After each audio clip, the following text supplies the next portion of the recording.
আলহামদুলিল্লাহি রাব্বিল আলামিন। সমস্ত প্রশংসা ও কীর্তন সেই মহান প্রভু আল্লাহ রাব্বুল আলামিনের জন্য। এর সাথে সাথে দরুদ ও সালাম খাতেমুল অর্থাৎ সমস্ত বিশ্বের মুসলিমদের শাফাআতকারী রাহমাতুল লিল আলামিন জনাবে মুহাম্মদ রাসূলুল্লাহ সাল্লাল্লাহু আলাইহি ওয়াসাল্লামের উপরে শত সহস্র দরুদ ও শান্তির ধারা ঝমঝম করে বর্ষিত হোক। আল্লাহুম্মা সাল্লি আলাইহি আল্লাহুম্মা বারিক আলাইহি। পবিত্র জুমার দিন আমি সংক্ষিপ্ত একটা হাদিস তেলাওয়াত করেছি। আল্লাহ রাসূল বলেছেন যে ইন্নামাল আনাস রাদিয়াল্লাহু আনহু قال قال النبي صلى الله عليه وسلم ان اذا السداء مع اذام البلاء وان الله تعالى اذا حب قوما ابتلاهم فمن رضي الله فله الرضا ومن سخط فله السخط। আল্লাহ রাসূল বলেছেন যে বিপদ ও পরীক্ষা যত কঠিন হয় তার প্রতিদান তত মূল্যবান হয়। মানুষ যখন কোন বিপদ আপদে পড়ে যখন আল্লাহর পথ থেকে অন্য পথে সরে না যায়, আল্লাহর পথে অটুট ভাবে থাকে এবং আল্লাহ যখন কোন জাতিকে ভালোবাসেন তখন তাদেরকে একটু বিপদ ও পরীক্ষার মধ্যে ফেলেন। অতঃপর যারা এই বিপদ ও পরীক্ষায় যারা আল্লাহর প্রতি সন্তুষ্ট হয়, আল্লাহর প্রতি খুশি হয়, আল্লাহ রাব্বুল আলামিন তাদের প্রতি খুশি হন। আর যারা বিপদ আপদের মুসিবতে আল্লাহর প্রতি অসন্তুষ্ট হয়, আল্লাহ তাদের প্রতি অসন্তুষ্ট হন। হাদিসটা হলো তিরমিজি শরীফের হাদিস। যখন আল্লাহ রাব্বুল আলামিন পবিত্র জুমার দিনে আমাদের সকলকে আল্লাহর ইবাদত করার জন্য, আল্লাহর এই উপাসনার অর্থাৎ মসজিদে আসার জন্য তৌফিক দান করেছেন, সেই মহান আল্লাহ রাব্বুল আলামিনের শিক্ষা বাদ করি আমরা সকলেই একবার বলি আলহামদুলিল্লাহি রাব্বিল আলামিন। যার অর্থ হলো সমস্ত প্রশংসা আল্লাহর জন্য, কোন নবী রাসূলের জন্য না, কোন ফেরেশতাদের জন্য না, একমাত্র যিনি আমাদের সৃষ্টিকর্তা, যিনি আমাদের রিজিক দাতা, যিনি আমাদের জীবন দাতা, মৃত্যু দাতা, ইহকাল এবং পরকালের যিনি মালিক, তো তার উপরে আমাদের খুশি থাকতে হবে। এর অর্থ হলো এই যে সমস্ত প্রশংসা আল্লাহর জন্য। বিসমিল্লাহির রহমানির রহিম। আজকে যে সংক্রান্ত যে বিষয়ে আলোচনা করা হবে, কিয়ামত সম্পর্কে কিছু আলোচনা ইনশাআল্লাহ করব। বিসমিল্লাহির রহমানির রহিম। মামা সাফিদ দুনিয়া আহলামুন ওয়া বাকিয়া মিনহা আমালি। জীবনের যে অংশ ফেলে রেখেছি সেটা হলো একটা স্বপ্ন, এবং যেটা সামনে বাকি আছে সেটা হলো একটা আকাঙ্ক্ষা। অল অখরু বাইনাহুমা যায়ুন। আর মাঝখান থেকে সময় চলে যাচ্ছে, মাঝখান থেকে সময় চলে যাচ্ছে। আমান ইয়াহতাবিদ দুনিয়া কানা মিসলা কাবিন আলাল মায়ে খলাতু ফুরুজুল আসাবি। দুনিয়া বাকিদের অবস্থা হচ্ছে, কেউ যদি দু হাতে করে পানি খামচিয়ে ধরে, দু হাতে যদি কেউ মুঠ করে পানি খামচিয়ে ধরে, তার আঙ্গুলের ফাঁক দিয়ে পানিগুলো চলে যাবে। পানি মুঠ করে ধরার ক্ষমতা কারণ নাই। পানি আপনি ধরবেন এক মুঠ করে, দেখবেন পানিগুলো আস্তে আস্তে তলা দিয়ে সব বাহিরে চলে যাবে। দুনিয়ার মহম্মদ যারা পড়ে, দুনিয়ার মায়া যারা থাকে, সুন্দর স্ত্রী, সন্তান, সন্তানি, টাকা পয়সা, সোনা দানা, এই মনে যারা পড়ে থাকে, দুনিয়া তাদের কখন ফাঁকি দিয়ে চলে যাবে কেউ তা বলতে পারে। আল্লাহর নবী বলেন দুনিয়ার মহব্বত মানুষের এত বেশি, দুনিয়ার মায়া মানুষের এত বেশি, কাউকে যদি একটা সোনাভর্তি মাঠ দেওয়া হয়, লোকটি বলে রব্বুল আলামিন এরকম সোনাভর্তি মাঠ আমাকে আর একটা দেওয়া হতো, আবার চাইবে আর একটা সোনাভর্তি মাঠ দেওয়া হলো, সেই লোকটি বলবে হে আল্লাহ এরকম সোনাভর্তি মাঠ যদি আমাকে আর একটা দেওয়া হতো, আবার দেওয়া হলো। তো এই হলো সে চাইতেই থাকবে, চাইতেই থাকবে, তার চাওয়া পূরণ হবে না। যদি ভারতবর্ষ দেওয়া হয়, যদি সে মনে করবে যদি আমি পাকিস্তানটা পেতাম, যদি আমি বাংলাদেশটা পেতাম, এরকম যে লাইনে যাবে সেই লাইনে তার গাড়ি, যে দেশে যাবে সেই দেশে তার বাড়ি, টাকা পয়সা, সোনার বাড়ি নিয়ে শুয়ে থাকে, কিন্তু তার আত্মায় শান্তি থাকে না। তার আত্মা শুধু খাবো খাবো করে, আত্মা খাবে আরো হতো আরো হতো, এরকম করে। তো আল্লাহ নবী বলেন যে 3.5 হাত কবরের মাটি ছাড়া মানুষের পেট ভরবে না। 3.5 হাত কবরের মাটি ছাড়া মানুষের আত্মা ঠান্ডা হবে না। বিসমিল্লাহির রহমানির রহিম। ইযা সামাউন ফাতারাত ওয়া ইযাল কাওয়াকিবুন তাসারাত ওয়া ইযাল বিহারু ফুজ্জিরাত ওয়া ইযাল কুবুরু বুসিরাত।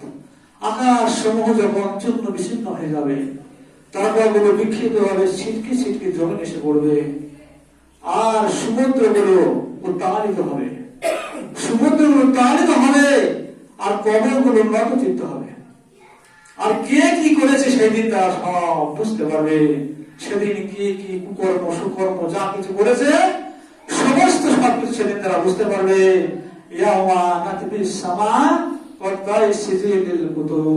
সেদিন লিখিত দপ্তরে না আকাশ মন্ডলী গুটিয়ে ফেলবে, লিখিত দপ্তরে নেয় খাতা মন্ত্রে নেয় আকাশ মন্ডলী গুটিয়ে ফেলবে। সবকিছু লন্ড ভন্ড হয়ে অন্ধকার হয়ে যাবে। ফাইজা বালিকাল বসারো ওয়াখাসাবাল কমর ওয়াজুমিয়া শামসুল কমর, চক্ষু যখন স্থির হয়ে যাবে, চন্দ্র যখন তার আলো হারিয়ে ফেলবে, সূর্য তার আলো হারিয়ে ফেলবে, চন্দ্র সূর্য একাকার হয়ে যাবে, অন্ধকার হয়ে যাবে। অহুমেলাতিল আরজু ওয়াল জিবালু ফাদুক্কাতা দাক্কাতা ওয়াহিদাত, আর জমিন আর পাহাড়গুলো একই ধাক্কায় ভেঙে সব টুকরো বেটুকরো হয়ে যাবে। জমিন আর পাহাড়গুলো উৎক্ষিপ্ত হবে, একই ধাক্কায় ভেঙে সব টুকরো বিটুকরো হয়ে যাবে। আর জমিনের মধ্যে যা কিছু লুকায়িত থাকবে জমিন তা সব সেদিন বাতিল করে দিবে। আল্লাহ বললেন কান্নাহুম জারাদুম মুনতাশির, সেদিন মাটির ভিতরে যা কিছু থাকবে কবর থেকে সেদিকে মানুষ বিক্ষিপ্ত পঙ্ক বলে নেয়, মানুষ সেদিন বাইরে থাকবে। আল্লাহ আর বলছেন অতাকুমুল জিবালুকাল ইহনাল মানফুস, কি হবে? পাথরের পাহাড়গুলো, পাথরের যে পাহাড় দেখেছেন পাথর কত শক্ত, সেই পাথরের পাহাড়গুলো ধুলিত তুলোর ন্যায় রঙিন পশমের মতো আসমানের দিকে উঠে থাকবে। পাথরের পাহাড়গুলো রঙিন পশমের মতো নয়, ধুলিত তুলোর ন্যায় রঙিন পশমের মতো আসমানের দিকে উঠে থাকবে। সেদিন ভয়াবহ দৃশ্য হবে মানুষের। আল্লাহ বলছেন বিসমিল্লাহির রহমানির রহিম, ইযা যুলজিলাতিল আরজু জিলজালাহা ওয়া আখরাজাতিল আরজু আসকালাহা। মহান আল্লাহ যেদিন পৃথিবী যেদিন ধ্বংস করবেন, এই মাটির পৃথিবী এমন একটা ঝাঁকুনি মারবে, পৃথিবী জমিন যেন টলমলো টলমলো করতে থাকবে, জমিন টলমলো করতে থাকবে। আর কি হবে? জমিনের ভিতরে যত খনিজ পদার্থ, সোনা দানা হীরা মণিমুক্তা জহর কাঞ্চন যা কিছু থাকবে সমস্ত সবকিছু জমিন সেদিন বাহির করে দিবে, জমিন সব সেদিন বাহির করে দিবে। আর কি হবে? আল্লাহ বলছেন ওয়াকালাল ইনসানু মা লাহা, সেদিন মানুষ বললে জমিনের কি হলো? মানুষ যেন নেশাগ্রস্তের মতো ঘুরতে থাকবে, আর মানুষ বলবে এই জমিনের কি হলো? জমিন এমন করছে কেন? জমিনের কি হলো? বিআন্না রাব্বাকা ওয়াহালাহা, যেহেতু তার রব তাকে আদেশ করবেন, তার রব তাকে আদেশ করবেন, আল্লাহ আদেশ করবেন, মাটির পৃথিবী জমিন সেদিন পটে পটে পটে পটে ভরতে থাকবে। এই জমিনের উপরে শ্রাবন্তী নায়ক হয়েছিল, এই জমিনের উপরে ড্যাম ছাঙ্গানো হয়েছিল, এই জমিনের উপরে জিনা ব্যভিচার হত্যা ধর্ষণ খুন খারাপি অনেক কিছু খারাপ খারাপ কাজ এই জমিনের উপরে হয়েছিল। জমিন সেদিন তার প্রভুর সাথে সবকিছু বলবেন। আর কি বলবেন? এই জমিনের উপরে আল্লাহর মসজিদ ছিল, কিছু সংখ্যক মানুষ বেদাত করত, আর জমিনের উপরে আল্লাহর নবীর মাদ্রাসা ছিল, যেখানে ছেলে মেয়েদের পড়াশোনা হতো, ইলম শিক্ষা দ্বীনের শিক্ষা হতো, জেনারেল লাইন শিক্ষা হতো, সব রকম শিক্ষা সেখানে দিত। আর কি হতো? ইসলামিক মাহফিল হতো, কোরআন হাদিসের আলোচনা হতো, ভালো ভালো কোরআন হাদিসের আলোচনা হতো। যত যা কিছু ঘটেছে জমিনের উপরে ভালো মন্দ সমস্ত সবকিছু জমিন সেদিন আল্লাহ রাব্বুল সামনে পড়ে পড়ে পড়ে পড়ে পড়ে পড়ে বলতে থাকবে। তারপরে কি হবে? ইয়াউমা ইয়াসদুরুন নাস ওয়াসতাতা লিউরাউ আমালাহুম ফামাইয়ামাল মিসকালা যাররাতিন খায়রান ইয়ারা ওয়া মাইয়ামাল মিসকালা যাররাতিন শাররান ইয়ারা। সেদিন মানুষ ধানের গজা মতো উঠে থাকবে, মাটির মধ্যে থেকে, কবর থেকে মানুষ, যেমন আমরা মাঠে ধান ফেলি, বীজ ফেলি, পাতা ফেলি, গায়ে গায়ে ওঠে, ওরকম মানুষ সেদিন উঠতে থাকবে, ঘন ঘন উঠতে থাকবে, গায়ে গায়ে উঠতে থাকবে, পালে পালে উঠতে থাকবে। আল্লাহ বলবেন মান তাশাব্বাহা বিকাওমিন ফাহুয়া মিনহুম, মান তাশাব্বাহা বিকাওমিন ফাহুয়া মিনহুম। যে যে সম্প্রদায়ের মানুষ সেই সেই সম্প্রদায়ের সাথে উঠতে থাকবে। চোরের সাথে চোর উঠবে, জিনাখোরের সাথে জিনাখোর উঠবে, মুনাফিকের সাথে মুনাফিক উঠবে। অসৎ লোক যারা ছিল, অন্য ধরনের অসৎ লোক যারা ছিল, তাদের সাথে তারা উঠবে। সাধারণ ভালো মানুষের সাধারণ ভালো মানুষ উঠবে, আলেম ওলামাদের সাথে আলেম ওলামাই উঠবে। তো দেখা গেল আমি একজন ভালো মানুষ, কি আপনি একজন ভালো মানুষ, অসৎ মানুষের সাথে সঙ্গ দেবেন না। আপনার মোবাইলে অসৎ নাম্বার, লোকের নাম্বারটা দেবেন না। কোন মুসিবতে করতে পারেন, বিপদে করতে পারেন, অসৎ লোকের সাথে মিশবেন না। তবে ইসলামিক দাওয়াত দেওয়া যাবে, অসৎ লোককে দাওয়াত দেওয়া যাবে, তার কোন হাদিসে দাওয়াত দেওয়া যাবে, মসজিদে চলে এসে নামাজ পড়ো, কিন্তু অন্তরঙ্গের সাথে বন্ধুত্ব সবসময় চাই, দোকানে এখানে সেখানে সবসময় অসৎ লোকের সাথে মিশা যাবে না। সমস্যা আছে অনেক। মোবাইল নাম্বার দেওয়া যাবে না, অসৎ লোকের সাথে মিশা যাবে না। সৎ মানুষের সাথে মিশতে হবে, সৎ লোকের সাথে মিশলে সৎ লোকের সাথে হাসর হবে। আল্লাহ রাসূল বলেছেন, মান তাশাব্বাহা বিকাউমিন ফাহুয়া মিনহুম, যে যে সম্প্রদায়ের মানুষ সেই সেই সম্প্রদায়ের সাথে উঠে থাকবে। আর কি হবে সেদিন? আর কি হবে? যাতা পরিমাণ যে নাকি কাজ করেছে সেটা বুঝতে পারবে, তার জন্য তাকে ভালো স্থান দেওয়া হবে। এবং যাতা পরিমাণ যারা গুনাহ কাজ করেছে তার জন্য তাকে শাস্তি ভোগ করতে হবে। তাহলে বোঝা গেল সেই দিন আমরা, সেদিন যেদিন বিচার আচার হবে সর্বব্যাপী ও সর্বগ্রাসী, সেদিন আমরা কেউ রেহাই পাবো না, সেদিন আমরা কেউ নিস্তার পাবো না। তো আল্লাহ রাব্বুল বলছেন, ইয়া দুনিয়া আয়না আনহারুকা, হে পৃথিবী তোর সেই সমুদ্রগুলো কোথায়? হে পৃথিবী তোর সেই সমুদ্রগুলো কোথায়? আটলান্টিক মহাসাগর, ভারত মহাসাগর, প্রশান্ত মহাসাগর, এই সমস্ত মহাসাগর কোথায় গেল? কোথায় গেল সেই ইরাকের দজলা নদী? কোথায় গেল সেই মিশরের নীল নদ? যে মিশরের নীল নদে ফিরআউনকে ডুবিয়ে মারা হয়েছিল, যে মিশরে আল্লাহ নবী মুসা তার কওমকে নিয়ে মিশর সেই নদীর ধারে এসে চিন্তা ভাবনা করেছিল, আল্লাহ হুকুম করেছিল, মুসা তোমার হাতের লাঠি দিয়ে তুমি দরিয়ার বুকে আঘাত করো। তাই করা হয়েছিল। দরিয়ার বুকে মুসা আঘাত করেছিল, দু সাইডের বাড়ি ভাগ হয়ে গিয়েছিল, বড় রাস্তা বাইর হয়ে গিয়েছিল। আল্লাহ নবী মুসা তার দলবল নিয়ে সেই রাস্তা দিয়ে সেই লোহিত সাগর পার হয়ে চলে গেল। আর ফিরআউন সেই রাস্তা দিয়ে ফিরআউনের লোক লস্কর ঘোড়া সামন্ত নিয়ে যখনই সেই দরিয়ার উপরে ঝাঁপিয়ে পড়লো মুসার লোকজনকে ধরার জন্য, আল্লাহ হুকুম করলেন, পানি তুমি স্বাভাবিক অবস্থায় ফিরে যাও। তাই ফিরে গেল। আর যে দুশ্মন ছিল, দুশ্মন শয়তান দুশ্মন, সেই ফিরআউন তার লোক লস্কর ঘোড়া সৈন্য সামন্ত নিয়ে সেখানে তার সমাধি হলো, সেখানে তার কবর হলো, সেখানে তার জাহান্নাম হলো, সেখানে তাকেই থাকে ভক্তি ভোগ করতে হবে। সেই মিশরে সেই নীল নদ সে কোথায় গেল? কোথায় গেল বাংলাদেশের তিস্তা, মেঘনা, যমুনা, পদ্মা, মেঘনা, রূপসা? কোথায় গেল বসর নদী? কোথায় গেল ইছামতি? কোথায় গেল সেই পুকুর, পুষ্করিণী, খালবিল? কিছু নেই, কিছু নেই। সব বিলীন হয়ে গেছে, সব শেষ হয়ে গেছে, সব শেষ হয়ে গেছে। আল্লাহ বলবেন, ইয়া দুনিয়া আয়না আশজারুকা, হে পৃথিবীতে সেই সুন্দর সুন্দর সবুজ শ্যামলতা গাছগুলো কোথায়? খোরমা বাগান ছিল, সেই খোরমা বাগান কোথায় গেল?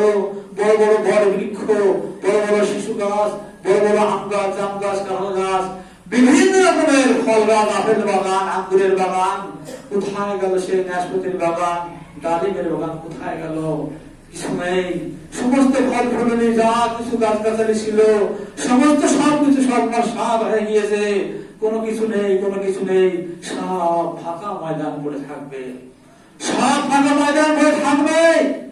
আল্লাহ বলবেন, লিমানিল মুলকুল ইয়াউম, তিনবার আওয়াজ দেবেন, লিমানিল মুলকুল ইয়াউম, লিমানিল মুলকুল ইয়াউম। আজকের রাজত্ব, আজকের রাজত্ব কার? আজকের বাদশাহী কার? লিল্লাহিল ওয়াহিদিল কাহার, একমাত্র প্রকরম সেটা আল্লাহ পাকের রাজত্ব। সেখানে অপরাধীরা অসহায় হয়ে যাবে, সেখানে গুনাহগাররা অসহায় হয়ে যাবে, সেখানে প্রশান্ত অসহায় হয়ে যাবে গুনাহগাররা। তাই আল্লাহ বললেন যে লিমানিল মুলক, আজকের রাজত্ব লিল্লাহিল ওয়াহিদিল কাহার, একমাত্র প্রকরম সেটা আল্লাহ পাকের রাজত্ব। সেখানে অপরাধীরা মুসিবতে পড়ে যাবে, বিপদে পড়ে যাবে। সেদিন খুব বিপদে পড়ে যাবে। আল্লাহ বলবেন আল-ইয়াওমা নাখতিমু আলা আফওয়াহিহিম ওয়া তুকাল্লিমুনা আইদিহিম ওয়া তাশহাদু আরজুলুহুম বিমা কানু ইয়াকসিবুন। আজ তোমাদের মুখমণ্ডলকে মোহর করে দেওয়া হবে, তোমাদের জবানের শক্তিকে শেষ করে নেওয়া হবে, তোমাদের হাত আজকে আমার সাথে কথা বলবে এবং চরম সাক্ষ্য দেবে তোমাদের কৃতকর্মে। চুরি করেছো, ডাকাতি করেছো, ছিনতাই করেছো, পিতা মাতাকে খাওয়াইছো, সন্তান সন্তানকে খাওয়াইছো, স্ত্রীকে খাওয়াইছো, সেদিন একের পর এক ডাকা হবে। তোমার সবাই বিরুদ্ধে বলবে যে আমার পিতা মাতাকে ডাকা হলে বলবে যে সমস্ত তোমার পিতা মাতাকে তোমার অপরাধ করেছে এর জন্য আমরা কোনো দায়ী নয়, আমার সন্তানকে মানুষ করেছিলাম, কোথা থেকে সে খাওয়াইছে সেই জানে। স্ত্রীদের ডাকা, স্ত্রী বলবে আমার স্বামী, কোথা থেকে সে খাওয়াইছে সে আমি জানি না, আমার স্বামী তার জন্য দায়ী। সন্তান থেকে আমার সন্তানরা বলবে আমরা ছোট মানুষ, আমাদের পিতা আমাদের খাওয়াইছে কোথা থেকে, এ কথা আমাদের বলা ক্ষমতা নেই, আমার পিতা দায়ী। তাহলে আজকে আপনার হাত আপনার বিরুদ্ধে কথা বলবে, আপনার পা আপনার বিরুদ্ধে সাক্ষ্য দেবে এবং সমস্ত দেহ আপনার চামড়ায় চামড়ায় আপনার বিরুদ্ধে সাক্ষ্য দেবে। সেদিন আপনার সমস্ত সব কৃতকর্মের জন্য আপনাকে যেটা আপনি অন্যায় করেছেন তার জন্য আপনাকেই ভোগ করতে হবে। আপনি যতই ডাকাতি করে, চুরি করে, যাই করে আপনি লোকের বিড়ি দেন, যাই করুন, হিসাব কিন্তু আপনার দেওয়া লাগবে, হিসাব আপনাকে দেওয়া হবে। তাই সেদিন কিয়ামতের দিন যারা অপরাধী তাদের জবানি শক্তি শেষ করে নেওয়া হবে, তাদের মুখে মোহর করে দেওয়া হবে, তারা কথা বলতে পারবে না, কিন্তু তাদের হাত কথা বলবে আল্লাহর সাথে, তাদের হাতে সাক্ষ্য দেবে, পায়ে সাক্ষ্য দেবে, চামড়ায় সাক্ষ্য দেবে, সমস্ত তার বিরুদ্ধে হয়ে যাবে। আল্লাহ রাব্বুল আলামিন বলছেন ফাইজা যাআতিস সাখাতু ইয়াওমা ইয়াফিরুল মারউ মিন আখিহি ওয়া উম্মিহি ওয়া সাইবাতিহি ওয়া বানিহি। যেদিন কিয়ামত উপস্থিত হবে, অনুষ্ঠিত হবে, সেদিন তার ভ্রাতা, সেদিন তার পিতা, সেদিন তার মাতা, সেদিন তার পত্নী তার সন্তানদের পরিহার করে চলবে। কিয়ামতের বিভীষিকাময় দৃশ্য দেখে মানুষ হয়রান হয়ে যাবে। কিয়ামতের বিভীষিকাময় দৃশ্য দেখে মানুষ হয়রান হয়ে যাবে। গুনাহগারের এক হাত বা তার চাইতেও নিকটে সূর্য চলে আসবে। এত প্রচন্ড সূর্যের তাপ হবে, প্রচন্ড সূর্যের তাপে মানুষের মাথা ফেটে যাবে, মাথা ফেটে গিয়ে ঘিলুগুলো নাকে ওখান দিয়ে গলে গলে গলে গলে বেয়ে বেয়ে পড়তে থাকবে। আর কি হবে? আর এই জিহ্বাটা কুকুরের মতো আদেশকাল পর্যন্ত চলে পড়বে। আর সারা হাসর জুড়ে মানুষ কি করবে? পানি পানি করবে। সারা হাসর জুড়ে মানুষ পানি পানি করবে। সারা হাসর জুড়ে মানুষ শুধু পানি পানি করবে। আল্লাহর নবী একবার যাবেন হাউজে কাউসারের কাছে। কোন বান্দা আমার হাউজে কাউসারের পানি পান করতে পারছে আর কোন বান্দা পাচ্ছে না? এক গ্লাস পানি যদি হাউজে কাউসারের পানি কোন বান্দা যদি পান করতে পারে, একদিনের সমান হবে 50,000 বছর। সেই 50,000-এর মধ্যে তারা পানি পিপাসা থাকবে না, লাগবে না।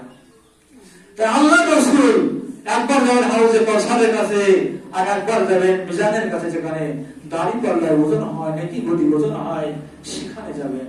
কোন বান্দার নেকির পাল্লা ভারী হচ্ছে, কোন বান্দার গভীর পাল্লা ভারী হচ্ছে, আল্লাহ রাসূল চলে যাবেন। আল্লাহ রাসূল আবার যাবেন যে জাহান্নামের উপর দিয়ে ব্রিজ করা, যে জাহান্নামের উপর দিয়ে ব্রিজ করা, যেটাকে বলা হয় ফুলসিরাত। সেই ফুলসিরাতের বর্ণনা হলো জাহান্নামের উপর দিয়ে ব্রিজ করা, চুলের চাইতে সরু, হীরার চাইতে ধার, সেই রাস্তাটা হবে পিছল, তার দুই সাইডে হবে লোহার আকুড়ি। খুব ভয়াবহ, খুব ডেঞ্জারিস জায়গা হবে, খুব ডেঞ্জারিস হবে সেই পথটা। যারা নবী রাসূল শহীদ সালেহীন তারা তীরের মতো বসে যাবে, ওই ধারে চলে যাবে, জান্নাতে চলে যাবে। যারা সাধারণ মুমিন নামাজি মানুষ তারা একটু ধীরে যাবে, যারা একটু আরো একটু কমবে, যারা আরো একটু আসতে যাবে। আর যারা গুনাহগার তারা পা দেবে আর ঝপঝপ করে জাহান্নামে পড়বে, পা দেবে আর ঝপঝপ করে কাঁদবে, পা জাহান্নামে পড়বে, পা দিবে ঝপঝপ করে জাহান্নামে পড়বে। খুব ভয়াবহ দৃশ্য সেদিন আসবে মানুষের। আজকে আমরা এত লেকচার করে, এত নসিহত করি, ভালো ভালো আলেমের কথা শুনি, ভালো ভালো মুহাদ্দিসের কথা শুনি, নামাজের কথা বলা হয়, কোন হাদিসের কথা হয়, কোনো মন খায় না। কিন্তু সেই দিন বন্ধু, সেই দিন বন্ধু বড় মুসিবত আসবে আমাদের, সেই দিন আমাদের বড় বিপদ আসবে।